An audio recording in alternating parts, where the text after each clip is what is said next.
पहाड़ों पर लगातार हो रही बारिश ने अब बाढ़ का रूप ले लिया है। उत्तराखंड में भारी बारिश से नदियों का जलस्तर तेजी से बढ़ा है। ऐसे में नदियां उफान पर हैं। प्रशासन ने अलर्ट जारी किया है, तो वहीं बाढ़ के पानी के साथ बहकर आ रहा मलबा भी तबाही मचा रहा है।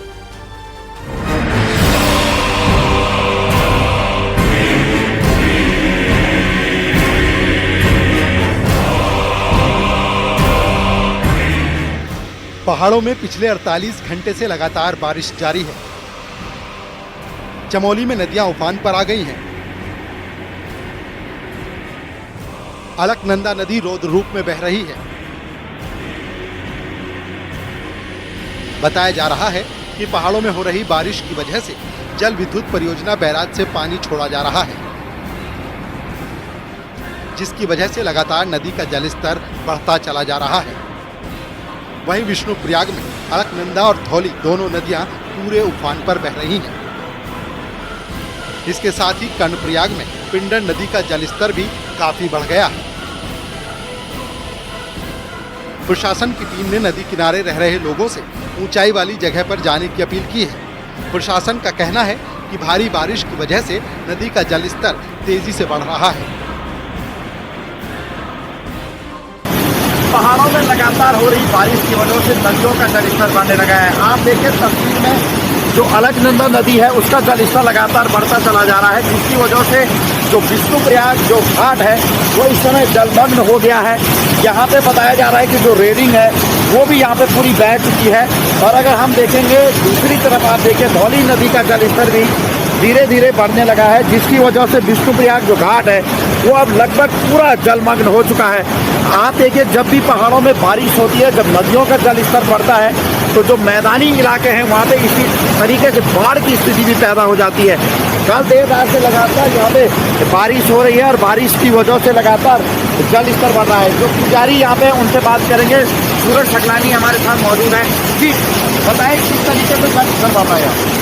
काफ़ी बारिश होने के कारण जो है यहाँ पे जो है अलकनंदा का तेज पानी आ रहा है और धौलीगंज का भी जो है तेज पानी चल रहा है यहाँ पे। कल से लगातार बारिश हो रही है। लगातार बारिश के कारण जो कल से पूरा नुकसान होकर इधर रह गई है, पूरा रेली सब बह गई इधर। तो आपने देखा किस तरीके से लगातार नदियों का जो जलस्तर है वो अब धीरे धीरे बढ़ रहा है। तो कहीं ना कहीं मौसम विभाग ने जो पहाड़ों में अलर्ट जारी किया हुआ है उसका साफ असर यहाँ पे देखा जा सकता है। कुमाऊं में बारिश के बाद बरसाती नाले उफान पर हैं। रामनगर में बरसाती नाले उफान पर हैं। मोहान के पास एक कार बरसाती नाले में फंस गई, जिसे वहां मौजूद लोगों ने कड़ी मशक्कत के बाद बाहर निकाला। पहाड़ों में लगातार बारिश हो रही है, जिसकी वजह से गदेरे उफान पर हैं। प्रशासन भी लोगों से अपील कर रहा है कि नालों के उफान को देखकर ही उसे पार करें। भारत नेपाल को बांटने वाली काली नदी पिथौरागढ़ में चेतावनी स्तर के पार जा पहुंची है। नदी के बढ़ते जलस्तर को देखते हुए प्रशासन ने धारचूला, बलुआकोट, जोलजीबी और दुआली सेरा में नदी किनारे रहने वाले लोगों को सतर्क रहने के निर्देश दिए हैं। वहीं गौरी नदी भी चेतावनी स्तर के पास पहुंच गई है। कोटद्वार भाबर क्षेत्र का एक बार फिर बाजार से संपर्क टूट चुका है। पिछली बरसात में मालन नदी पर बना पुल ढह गया था, तो वहीं अब नदी पर बना वैकल्पिक मार्ग भी ध्वस्त हो गया है। देर रात से हो रही बारिश के चलते नदी पर ह्यूम पाइप से बना वैकल्पिक रास्ता भी ढह गया। बारिश के बीच बद्रीनाथ हाईवे कई जगहों पर बंद हो गया है। भनीरपानी, पीपलकोटी, कंचनगंगा के पास हाईवे बंद है। पहाड़ से भारी मलबा आने से हाईवे बंद हो गया है। वहीं प्रशासन की टीम सभी जगहों पर हाईवे को खोलने में जुटी हुई है, लेकिन लगातार हो रही बारिश से हाईवे को खोलने में खासी दिक्कतों का सामना करना पड़ रहा है। उत्तरकाशी में बारिश मुसीबत का सबब बन गई है। यहाँ मोरी में तेज बारिश जारी है। वहीं बारिश के बाद भारी मलबा पहाड़ी से आया है, जिससे त्यूनी पुरोला नौगावा सड़क बंद हो गई है। खरसाड़ी के पास मलबा आया है। वहीं मलबे की चपेट में एक कार भी आ गई, जो पूरी तरह से क्षतिग्रस्त हो गई। पहाड़ों पर हो रही बारिश से ऋषिकेश में बीन नदी उफान पर है, जिसके चलते यमकेश्वर के कई गांवों का संपर्क ऋषिकेश से कट गया है। ऋषिकेश हरिद्वार वाया चीला सड़क मार्ग भी नदी के उफान की वजह से कट गया है। ऋषिकेश बैराज पर पुलिस प्रशासन किसी भी गाड़ी को हरिद्वार नहीं जाने दे रहा है। एसडीआरएफ को मौके पर तैनात कर दिया गया है। यानी आने वाले कुछ दिन पहाड़ों में सावधान रहने की जरूरत है। Bureau report, news 18।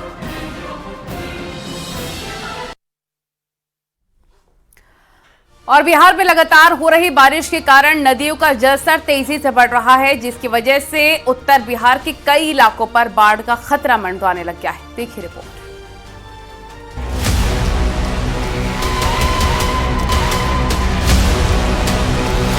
बारिश, बाढ़ और जलजमाव।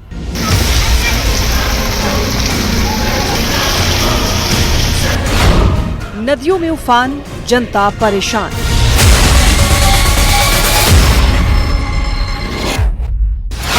दरिया बनी सड़कों की यही कहानी।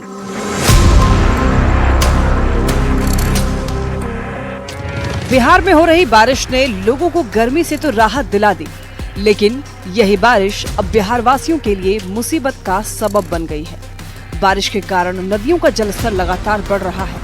तेज बहाव के कारण कटाव से कई गांवों के अस्तित्व पर खतरा मंडरा रहा है। बाढ़ के खतरे के बीच लोग जीने के लिए मजबूर हैं।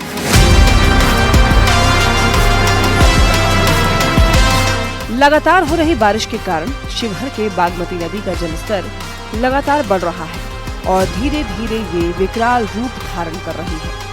नेपाल के जलग्रहण वाले इलाके में लगातार हो रही बारिश के कारण सीतामढ़ी और शिवहर जिले के बागमती और अधवारा समूह की नदियों के जलस्तर में लगातार वृद्धि जारी है। और आप तस्वीर देख सकते हैं, यह शिवहर जिले का बेलवा घाट है जहां पर बागमती नदी गुजरती है। और आप तस्वीर देख सकते हैं, बागमती नदी कल तक प्यासी थी, लेकिन अब धीरे धीरे इसका स्वरूप बढ़ता जा रहा है और बागमती नदी विकराल रूप अख्तियार करती जा रही है और बाढ़ की संभावना लगातार प्रबल होती जा रही है। अब इस तस्वीर को भी देख लीजिए। ये है पश्चिम चंपारण में बहने वाली गंडक नदी। लगातार हो रही बारिश और नेपाल से पानी रिलीज होने के बाद गंडक नदी भी रौद्र रूप धारण करती जा रही है। पानी का जलस्तर बढ़ने से तटबंधों पर दबाव बनने लगा है, जिससे आसपास के इलाकों पर बाढ़ का खतरा मंडराने लगा है। बारिश के साथ ही गंडक नदी के जलस्तर में उतार चढ़ाव भी जारी हो रहा है। जैसे जैसे बारिश हो रही है वैसे वैसे गंडक नदी का जलस्तर बढ़ रहा है और बारिश रुकने के साथ ही गंडक नदी के जलस्तर में गिरावट भी जारी हो गई है। तो लगातार जिस तरह से नेपाल में 24 घंटे बारिश हुई थी, उसके बाद जलस्तर बढ़कर 1,26,000 क्यूसेक तक पहुंच गया था। लेकिन जैसे ही नेपाल के कई इलाकों में बारिश थमी है, उसके बाद धीरे धीरे गंडक नदी का जलस्तर गिरा है और यह नीचे 86,000 क्यूसेक तक पहुंच गया है। तो जैसे जैसे बारिश हो रही है वैसे वैसे गंडक नदी का जलस्तर जरूर बढ़ रहा है। बारिश में नदियों का जलस्तर बढ़ना, कटाव होना और फिर बिहार का एक बड़ा हिस्सा हर साल इसी तरह बाढ़ की चपेट में आना, जिसकी वजह से हजारों लोगों को अपना घर-बार छोड़कर जाना पड़ता है। लेकिन आज तक बाढ़ से निपटने का कोई ठोस इंतजाम नहीं किया गया है। शिवहर से राकेश रंजन और पश्चिम चंपारण से मुन्ना राज के साथ ब्यूरो रिपोर्ट, न्यूज़ 18।